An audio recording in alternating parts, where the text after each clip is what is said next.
ជម្រាបសួរក៏ដូចជាសួស្តីទៅកាន់ពុកម៉ែបងប្អូនអរគ្នាក៏ដូចជាអ្នកតាមដានទស្សនាទាំងអស់គ្នាថ្ងៃនេះខ្ញុំមាននៅ topic មួយដែលនិយាយអំពីការដែលក្រុមចារកម្ម CIA របស់សហរដ្ឋអាមេរិកព្យាយាមលាងគូក្បាលក៏ដូចជាគ្រប់គ្រងនៅចិត្តគំនិតរបស់ប្រជាជនខ្លួន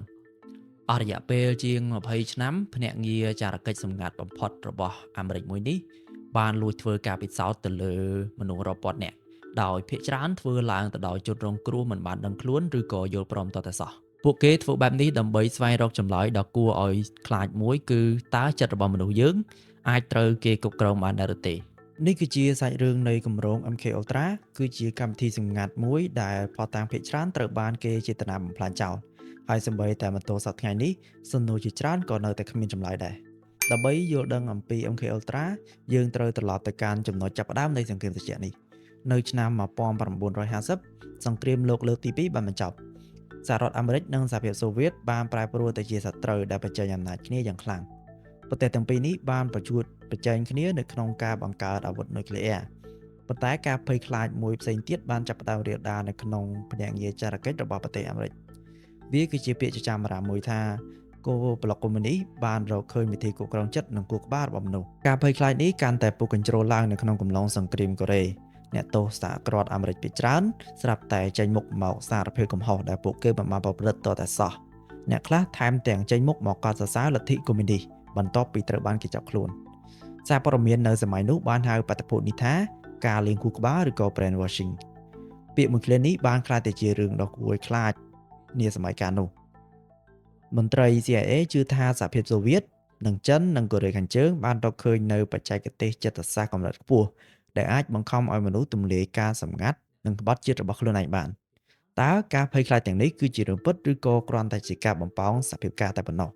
វាគឺជារឿងដែលយើងនៅតែដេញដោលគ្នាមកទល់សប្តាហ៍ថ្ងៃនេះយើងគ្មានចម្លើយណាមួយពិតប្រាកដឡើយអ្នកប្រវត្តិសាស្ត្រជាច្រើនយល់ថាការបង្ខិតបង្ខំការដាក់ឲ្យនៅម្នាក់ឯងឯកោនិងការឃោសនាបោកប្រាស់ទើបជារឿងនៅពីក្រោយការពិតនេះវាមិនមែនជាមន្តអាគមគ្រប់គ្រងចិត្តអីនោះទេប៉ុន្តែនៅក្នុងផ្នែករបស់ CIA ការភ័យខ្លាចវាមានទម្ងន់ធ្ងន់ទៅជាងការពិតបើសិនបើសត្រូវកំពុងរៀបចំអាវុធគ្រប់គ្រងចិត្តមែនពួកគេជឿថាពួកគេក៏ត្រូវធ្វើវាដូចគ្នាមិនថានៅក្នុងតម្លៃណាក៏ដោយមិនថាត្រូវលះបង់អ្វីក៏ដោយនៅខែមេសាឆ្នាំ1953នាយកប្រតិបត្តិ CIA លោក Allen Dulles ត្រូវបានអនុម័តប្រតិបត្តិការសម្ងាត់បំផុតមួយវាមានឈ្មោះកូដថា MK Ultra កម្មវិធីនេះត្រូវបានដឹកនាំដោយអ្នកគីមីវិទ្យាមួយឈ្មោះថា Sidney Gottlieb ខុសប្លែកពីប្រជាប្រិយភាពរបស់អ្នកវិទ្យាសាស្ត្រទូទៅ Gottlieb ជាមនុស្សនិយាយទន់ភ្លន់ហើយមានពិការភាពជើងម្ខាងតាំងពីកុមារមកនិងចូលចិត្តការរាំប្រពៃណីរស់នៅជាមួយធម្មជាតិជាដើមប៉ុន្តែនៅពីក្រោយទ្វារបិទចិត្តវិញនោះលោកគឺជាអ្នកគ្រប់គ្រងកម្មវិធីពិសោធន៍ទៅលើមនុស្សដ៏ធំនិងឃោរឃៅបំផុតនៅក្នុងប្រវត្តិសាស្ត្រ CIA MK Ultra មិនមែនជាគម្រោងតូចនោះទេវាត្រូវបានបែងចែកជាគម្រោងរហូតដល់149គម្រោងភាគច្រើនផ្ដោតទៅលើការប្រើប្រាស់ថ្នាំនិងសារធាតុគីមីហើយផ្នែកផ្សេងទៀតសិក្សាទៅលើការដាក់សណ្ដំដែលភាសាអង់គ្លេសហៅថា hypnosis ការបង្អត់អាហារការដាក់ឲ្យនៅឯកោដាច់ដោយឡែកការចាក់ខ្សែភ្លើងកាំរស្មីសារធាតុបំពុលនិងការបំផ្លាញផ្លូវចិត្តផ្សេងៗគោលដៅចុងក្រោយ CIA មិនមែនគឺជាការយល់ដឹងអំពីខួរក្បាលរបស់មនុស្សនោះទេ CIA ចង់បានវិធីសាស្ត្រដើម្បីជំរិតយកការសម្ងាត់លុបការចងចាំផ្លាស់ប្ដូរអាកប្បកិរិយា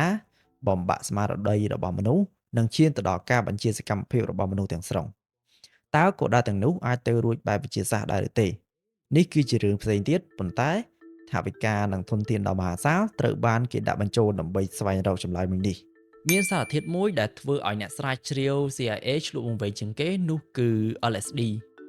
Lysergic Acid Diethylamine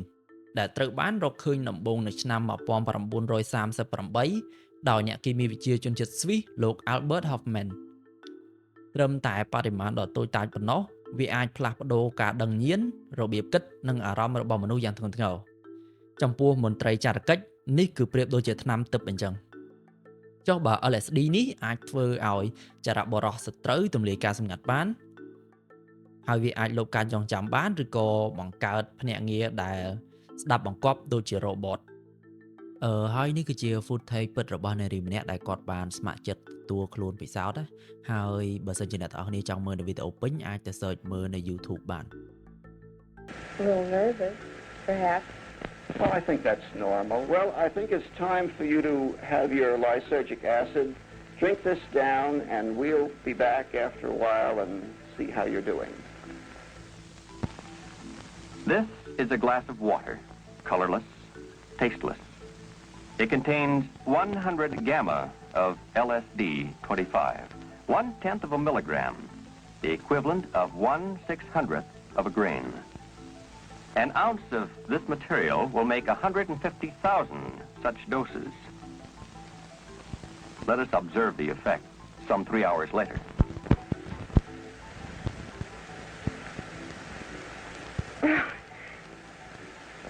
Well, tell me. CIA បានប្រមូលទិញថ្នាំនេះនៅក្នុងបរិមាណយ៉ាងសន្ធឹកសន្ធាប់ហើយចាប់ផ្ដើមការពិសោធន៍ប៉ុន្តែបញ្ហានៅត្រង់ថាមនុស្សភាគច្រើនដែលត្រូវបានគេយកមកពិសោធន៍នោះគឺមិនដឹងខ្លួនតតែសោះអ្នកខ្លះគឺជាអ្នកជំងឺនៅក្នុងមន្ទីរពេទ្យអ្នកខ្លះជាអ្នកទោសអ្នកខ្លះជាទាហានអ្នកខ្លះទៀតជាបុគ្គលរដ្ឋាភិបាលសូម្បីតែភ្នាក់ងារ CIA ខ្លួនឯងក៏ត្រូវបានគេលួចដាក់ថ្នាំឲ្យប្រើប្រាស់ដើម្បីសាកល្បងផងដែរករណីដ៏ល្បីល្បាញមួយបានកើតឡើងទៅលើអ្នកវិទ្យាសាស្ត្រម្នាក់ឈ្មោះថា Frank Olson នៅឆ្នាំ1953ដោយមិនដឹងខ្លួនលោក Olson ត្រូវបានគេលួចលាយថ្នាំ LSD ឲ្យប្រើប្រាស់ក្នុងអំឡុងពេលជំនួបសម្ងាត់មួយរបស់ CIA 9 ថ្ងៃបន្ទាប់ពីពេលដែលត្រូវបានគេដាក់ថ្នាំលោកបានធ្លាក់ពីលើបង្អួចសណ្ឋាគារមួយនៅក្នុងទីក្រុង New York ស្លាប់យ៉ាងអណោចអធមជាផ្លូវការអាជ្ញាធរបានសន្និដ្ឋានថានេះគឺជាករណីអត្តឃាតប៉ុន្តែទសវត្សរ៍ជាច្រើនក្រោយមកផតាំងថ្មីបានចោទសំណួរយ៉ាងធំគ្រួសាររបស់លោកបានចោទប្រកាន់ថា CIA បានលាក់បាំងការពិតហើយករណីនេះនៅតែជាប្រធានបទក្តៅគគុកដែលគេដេញដោលគ្នាមកទល់សប្តាហ៍ថ្ងៃនេះ MK Ultra មិនមែនកើតឡើងតែនៅក្នុងបន្ទប់ពិសោធន៍នោះទេ CIA បានជួលលំនៅឋានសម្ងាត់តាមទីក្រុងធំៗដូចជា San Francisco និង New York ប្រតិបត្តិការនេះមានគេហៅឈ្មោះថា Operation Midnight Climax ល្បិចកលរបស់ពួកគេគឺ CIA បានជួលស្ត្រីរកស៊ីផ្លូវភេទនិងឲ្យនាំបរិសុទ្ធមកកាន់ផ្ទះសម្ងាត់ទាំងនេះជនរងគ្រោះគិតថាពួកគេជួបជុំនៅក្នុងរឿងឯកជនរបស់ពួកគេប៉ុន្តែដោយមិនដឹងខ្លួនពួកគេបានខ្លាចទៅជាកណ្ដុរពិសោធន៍នៃការសាកល្បងនេះគ្រឿងស្រវឹងនិងភេសជ្ជៈរបស់ពួកគេត្រូវបានគេលួចលាយថ្នាំ LSD ក្នុងបន្ទប់នោះគឺមាននៅកញ្ចក់ដែលយើងអាចមើលធ្លុះពីម្ខាងទៀតគេហៅថា one way mirror ដែលអ្នកនៅក្នុងបន្ទប់ហ្នឹងគាត់មើលឃើញកញ្ចក់ហ្នឹងគឺធម្មតាប៉ុន្តែអ្នកដែលនៅពីក្រោយកញ្ចក់នោះមើលឃើញទស្សនវិជ្ជាទាំងអស់នៅក្នុងបន្ទប់នេះភ្នាក់ងារ CIA បានអង្គុយសង្កេតមើលពួកគេកត់ត្រាប្រតិកម្មនិងសិក្សាអំពីអាកប្បកិរិយានិងលួចស្ដាប់នៅការសន្ទនារបស់អ្នកដែលត្រូវបានគេយកមកពិសោធន៍នៅក្នុងរបាយការណ៍ផ្ទៃក្នុងរបស់ CIA បានអះអាងថានេះគឺជាឱកាសសិក្សាអំពីឥទ្ធិពលថ្នាំទៅលើការសម្រេចចិត្តនិងការចងចាំប៉ុន្តែនៅថ្ងៃនេះវាគឺជាឧទាហរណ៍ដ៏ស្អុយរលួយបំផុតនៃអំពើអសិលធម៌របស់រដ្ឋាភិបាលទោះបីជា LSD គឺជាមធ្យោបាយសំខាន់នៃ Project MK Ultra ក៏ដោយវាមិនមែនជាវិធីសាស្ត្រតែមួយគត់នោះទេអ្នកស្រាវជ្រាវបានសាកល្បងវិធីសាស្ត្រសាហាវៗជាច្រើនទៀតរួមមានការប្រើប្រាស់ចរន្តអគ្គិសនីឆក់ខួរក្បាលក្នុងកម្រិតខ្លាំងក្លាដែលលើសពីស្តង់ដាររបស់វិទ្យាសាស្ត្រការបង្អត់ដំណេកដោយបង្ខំឲ្យជនរងគ្រោះទាំងនោះគឺភ្ញាក់រាប់ថ្ងៃជាប់គ្នា3-4 ថ្ងៃជាប់គ្នាអញ្ចឹងទៅអត់ឲ្យពួកគាត់សម្រាកតែម្ដងបង្អត់ការដឹងញៀន sensory deprivation ដោយដាក់មនុស្សឲ្យនៅក្នុងបន្ទប់ស្ងាត់និងងឹតសូនឈឹងការដាក់ឲ្យសន្លប់ថ្នាំសណ្ដំថ្នាំញៀនដាក់អារម្មណ៍និងសារធាតុគីមីផ្សេងៗទៀតពេលខ្លះពួកគេបានបូកបញ្ចូលវិធីសាស្ត្រទាំងអស់នោះនៅក្នុងពេលតែមួយទៀតផងតាមពិតទៅគុណភាពផ្នែកវិទ្យាសាស្ត្រនៃការពិសោធន៍ទាំងនេះត្រូវបានគេរិះគន់យ៉ាងធ្ងន់ធ្ងរវាខ្វះខាតនៅបទដ្ឋានត្រឹមត្រូវនិងរំលោភទៅលើសិលធម៌ទាំងស្រុងសូម្បីតែនៅក្នុង CIA ខ្លួនឯងនេះក៏អ្នកស្រាវជ្រាវពិបាកទៅនឹងរកឃើញលទ្ធផលជាក់លាក់ណាមួយដែរទោះបីជាចំណាយពេលនិងប្រាក់អស់ជាច្រើនឆ្នាំក៏ពួកគេមិនបានរកឃើញវិធីសាស្ត្រដើម្បីគ្រប់គ្រងចិត្តមនុស្សពិតប្រាកដនោះឡើយហេតុផលដែល MK Ultra នេះអាចលាក់បាំងរហូតដល់2ទសវត្សរ៍នោះគឺដោយសារតែការស្រាវជ្រាវភាគច្រើនមិនបានធ្វើឡើងដោយផ្ទាល់នៅក្នុងទីស្នាក់ការ CIA នោះទេផ្ទុយទៅវិញ CIA បានលួចផ្ដល់ថវិកាដល់សាកលវិទ្យាល័យមន្ទីរពេទ្យគ្រឹះស្ថានស្រាវជ្រាវនិងអង្គការឯកជននានាអ្នកស្រាវជ្រាវជាច្រើនមិនដឹងខ្លួនទៀតផងថាពួកគេនេះគឺកំពុងប្រើប្រាស់ប្រាក់ដែលទទួលបានមកពី CIA ប្រាក់ទាំងនោះត្រូវបានផ្ទេរនិងលាង បង្វិលទៅវិញទៅមកតាមរយៈអង្គភាពជាច្រើនជាន់ដើម្បី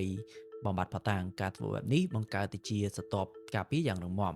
បើទោះបីជាមានគេសង្ស័យក៏ដោយក៏មិនអាចតាមដានទៅដល់ប្រភពដើមនៃលុយនេះបានដែរឯកសារត្រូវបានគេពង្រាយទៅតាមស្ថាប័នផ្សេងៗគ្នាមានតែមន្ត្រី CIA កម្ពុជាមួយចំនួនតូចប៉ុណ្ណោះដែលដឹងអំពីរឿងទាំងមូលនៃ Project MK Ultra មួយនេះសូម្បីតែបុគ្គលិក CIA ភាគច្រើនក៏មិនដែលឮពីឈ្មោះ Project មួយនេះដែររហូតដល់រឿងអាស្រូវ Watergate បានផ្ទុះឡើងទំនុកចិត្តរបស់ប្រជាពលរដ្ឋទៅលើរាជរដ្ឋាភិបាលអាមេរិកបានដួលរលំសារភាចាប់ផ្ដើមបើកការស៊ើបអង្កេតទៅលើភ្នាក់ងារចារកិច្ចនេះនៅឆ្នាំ1973នាយក CIA លោក Richard Helm បានចេញបញ្ជាឲ្យគំទេចនិងដុតបំផ្លាញឯកសារ MK Ultra ស្ទើរតែទាំងអស់ឯកសាររាប់ពាន់សន្លឹកបានបាត់បង់ជារៀងរហូតការបំផ្លាញនេះបានធ្វើឲ្យការស៊ើបអង្កេតនេះជួបទៅនឹងផ្លូវទាល់ប៉ុន្តែសំណាងល្អទៅវិញមានកំហុសបច្ចេកទេសមួយបានកើតឡើងឯកសារទាក់ទងទៅនឹងហិរញ្ញវត្ថុប្រហែល 20,000 សន្លឹកត្រូវបានគេរក្សាទុកនៅកន្លែងផ្សេងពួកវារួចផុតពីការដុតបំផ្លាញ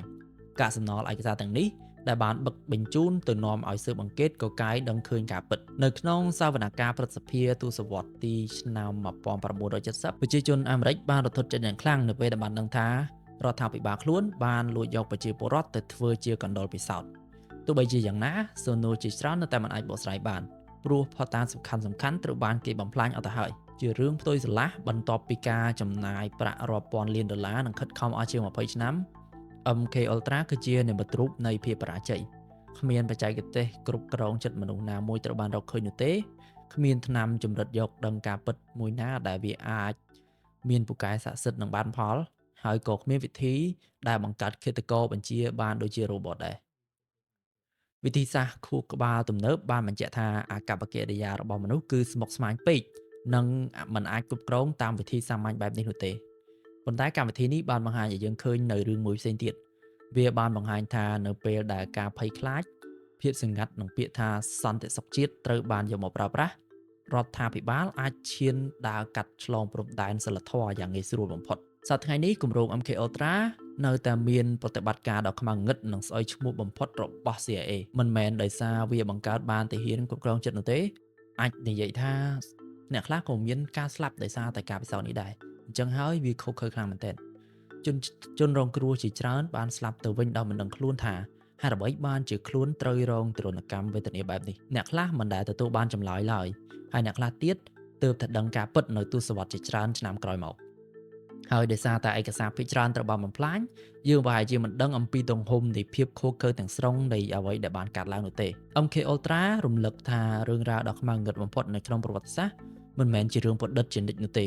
ជួនកាលពួកវាចាប់ផ្ដើមចេញពីឯកសារពិតរបស់មនុស្សពិតបើសិនបើអ្នកទាំងអស់គ្នាចូលចិត្តវីដេអូឯកសារបែបនេះចង់តាមដានសាច់រឿងបន្ថែមទៀតអំពីកម្មវិធីសម្ងាត់របស់រាជរដ្ឋាភិបាលព្រឹត្តិការណ៍ប្រវត្តិសាស្ត្រដ៏អាថ៌កំបាំងនិងរឿងវិទ្យាសាស្ត្រក៏ដូចជាទ្រឹស្ដីផ្សេងៗទៀតសូមចុច Subscribe និង Follow Page នៅក្នុង Facebook ក៏ដូចជា YouTube ដូចគ្នាការពិតគឺជារឿងចម្លែកជាងការប្រឌិតទៅទៀតហើយប្រវត្តិសាស្ត្រគឺខ្មៅងងឹតជាងអ្វីដែលយើងធ្លាប់គិតទៅទៀតជម្រាបលា Peace out